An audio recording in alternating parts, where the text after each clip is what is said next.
Thank you for meeting me. As I explained earlier, this is going to be for the Distance Education Management and Leadership course. First question is if you could just please give me an overview of your background, your current role at PK, and the involvement that you had with the institutional initiative to implement Canvas and bring that on board. For sure.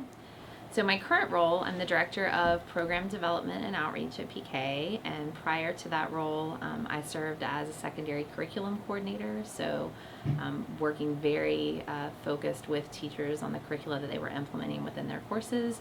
And prior to that, I served as a literacy specialist. And can you give us a little bit of your involvement in the institutional initiative to adopt Canvas? Yeah. So prior to adopting Canvas as a learning management system, we worked with the College of Education at the university to adopt and use Moodle as a learning management system. So the use of Canvas was actually, in terms of the tool itself or the learning management system, was kind of a phase 2. But our original goals around choosing and using a learning management system in a K-12 environment was really around providing a vehicle that would allow us to better integrate technology in ways that would get us to goals that we had related to flexibility, related to differentiation, related to more personalization for students. We had been spending a lot of time thinking about how we use data, how we assess and learn from data to make instructional decisions. And then when we're making those instructional decisions, how do we have more flexibility in providing different kinds of resources at just the right time to students? So those were some of the early underpinnings of the decision to have an LMS, and that a learning management system was an important part of that equation. Is it a K through 12 use now of Canvas? Yeah, no, so it's actually 612. Okay. And this is an exciting time for the work because going into next year, in our current planning, and we're very hopeful that we will have consistent use of Canvas with all courses 612. So what started even with Moodle as an opt-in for teachers to think about how to use a learning management system as part of their course design.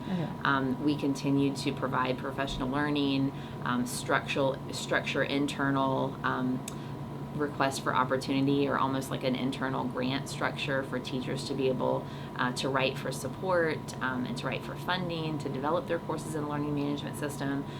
So that's happened in multiple iterations over the years. Do you consider the initiative successful? And what were some of the key factors that have contributed to the success, if yes? Yeah, so yes, I think we consider the integration of the learning management system and the initiative to bring a learning management system into the K-12 space a successful initiative. Largely because when we look at those original goals, some of which I mentioned, it has facilitated toward those goals, right?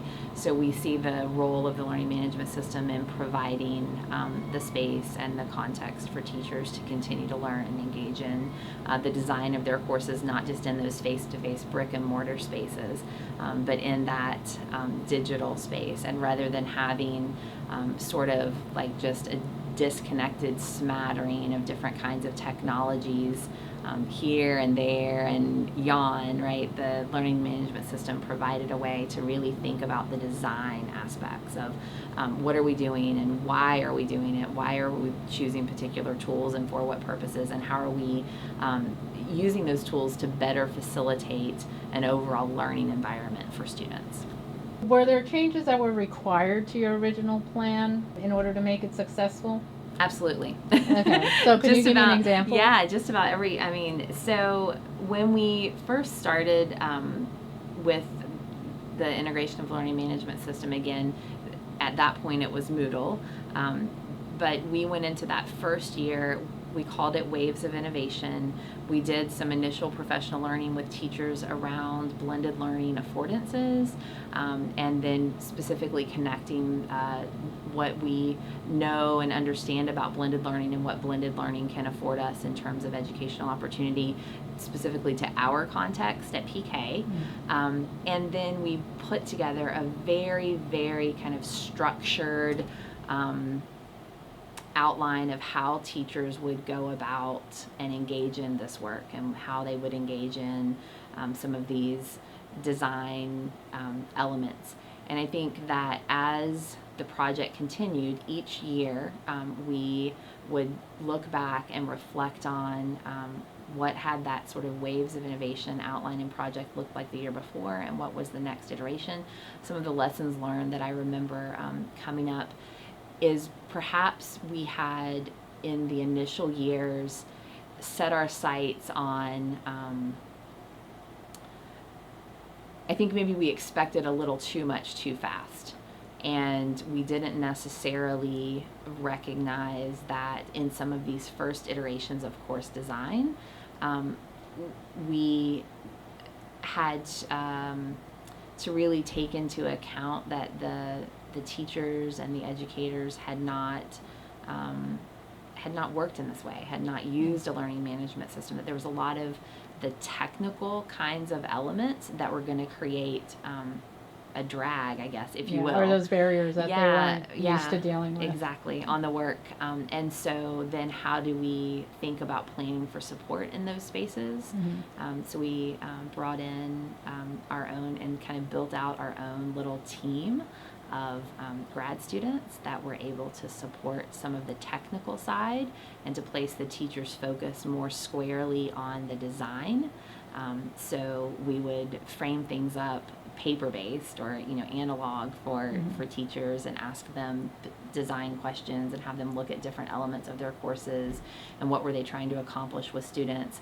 And then rather than having the teachers themselves do all of the building within the course, we had support for that, and people doing that work for them, to try to really put the cognitive load in the place where we wanted it for the teacher, which was around the actual some of the really important design questions. And of course the support was able to push, right, ask questions and, have you thought about if we did this, or have you thought about if we did that? This is something the tool can do for us. So that was that important symbiotic kind of relationship that was created. But I think that having that support for teachers, not having to do all of the technical work, was really important early on. What are some of the most noticeable differences, good and or bad, for having implemented Canvas, and for both students, faculty, and yourself as admin?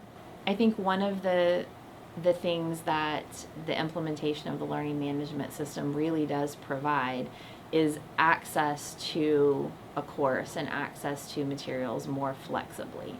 And all of our students have different lives and schedules, and even needing access to different kinds of resources at different times. So having the LMS versus just a face-to-face course environment provides that flexibility for students.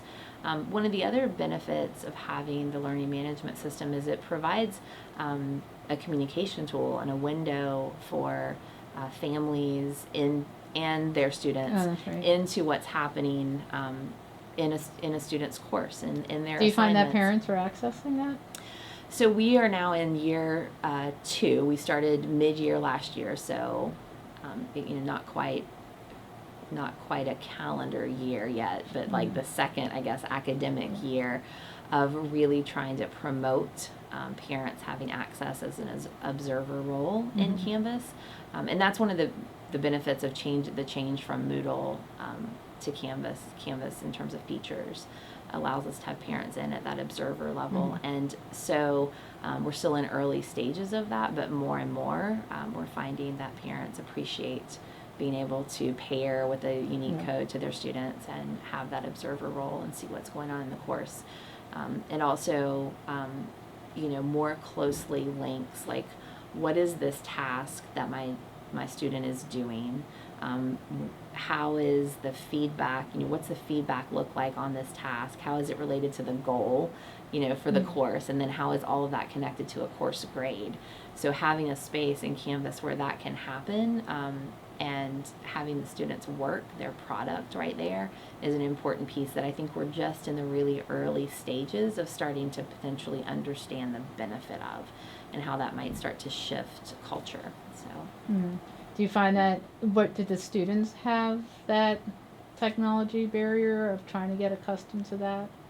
I mean, you said you provided the support team for the faculty to learn it. Was there difficulties in students? Yeah, so I think that one of the things that, not just at PK, but maybe often as educators, I'll say this about myself, that we can be guilty of, that I can be guilty of, is an assumption that students, because they use technology, will have high skill in using these kinds of technologies in these ways, and that's not true, necessarily. Just because kids use Snapchat doesn't mean they understand how to upload a PDF. Right. So, enough, yes. Some of those kinds of things are, they pick it up pretty quickly, generally, because they're generally pretty comfortable with a device, in front of them or in their hands. But, so we've had to think about where are our students getting that kind of support at different critical junctures. So we double our population at 6th grade, and that is also the first year that they're sort of formally using this learning management system. So we've done work with the, of course, 6th grade team of teachers to try to align things across 6th grade, and then subsequently 7th and 8th and so on and so forth. But thinking about, as students are coming into 6th grade, what kinds of supports are they getting? What kind of communication is going to families? How are we helping them think about accessing their courses? Those are other places where we've had big lessons learned. In some of our early days in this work, we had kids that were going home, and by the time they found their homework digitally, they were too tired to do their homework, because those kinds of supports weren't ironed out. We're still imperfect in that space, but so do you provide like an orientation in the beginning of 6th grade? So we have... Here's your Chromebook, and here's how you use it? Yeah, so we've got 6th grade orientation. The kids come in for kind of 2 half days, and part of that orientation is using their Chromebook. And then, we do family nights where we talk to families about Chromebooks, and then within their classes. So generally it's through one of the core classes, the technology, specialist will push in and do little mini lessons and support the core teaching team in supporting the students, working with learning community leader in middle school. So again, those are still places where we know we have lessons learned, but we're getting better. And frankly, the more we can streamline goes back to like why implement a learning management system that's, in a K-12 environment, and say this is what it's going to be.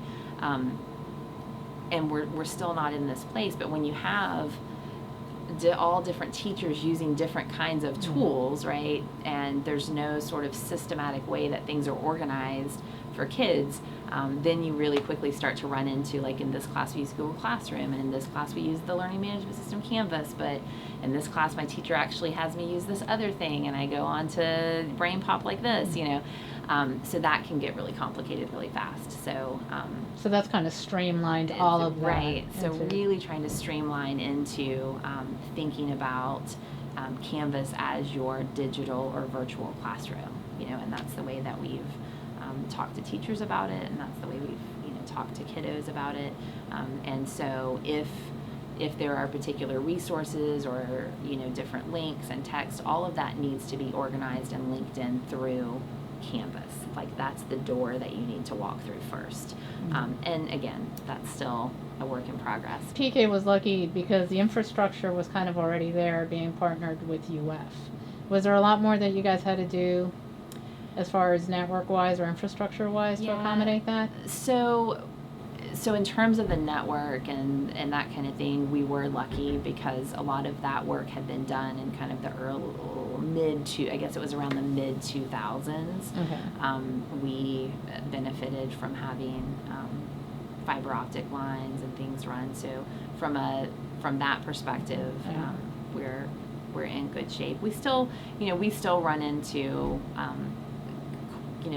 connectivity issues here and there, and UF is great about coming and supporting us in that. So I would say from that perspective, we didn't necessarily have to climb the hill at the same time we were doing this, right? It was an earlier thing that, yes, when I first came here in 2006, 2007, if everybody tried to connect to the internet at the same time, it wasn't happening. If a kid in 6th grade watched a YouTube video, then we're all coming to a halt, that kind of thing.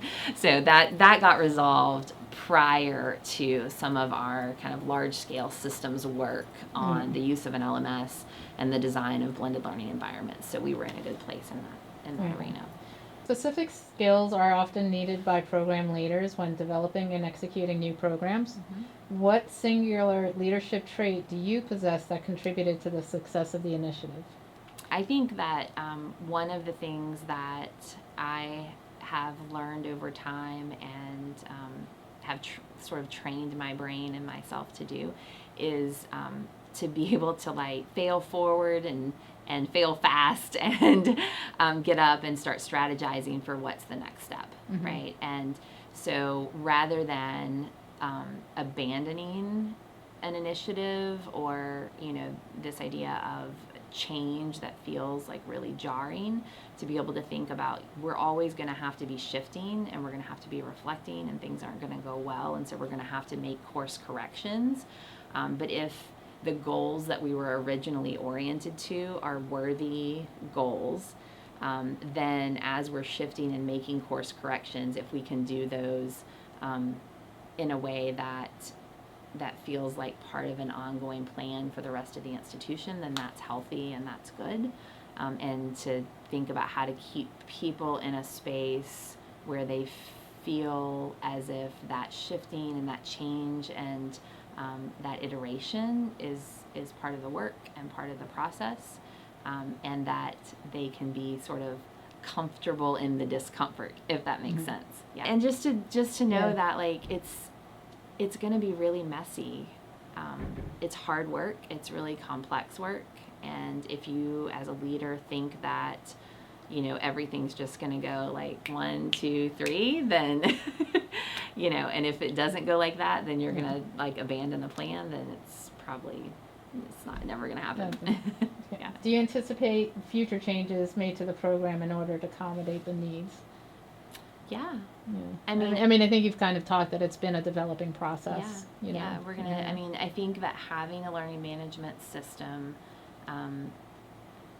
as we think about designing school and what school can be for students, and we want to keep things as open and as flexible and as responsive to students' needs, and we want students to be able to have really diverse kinds of opportunities and experiences.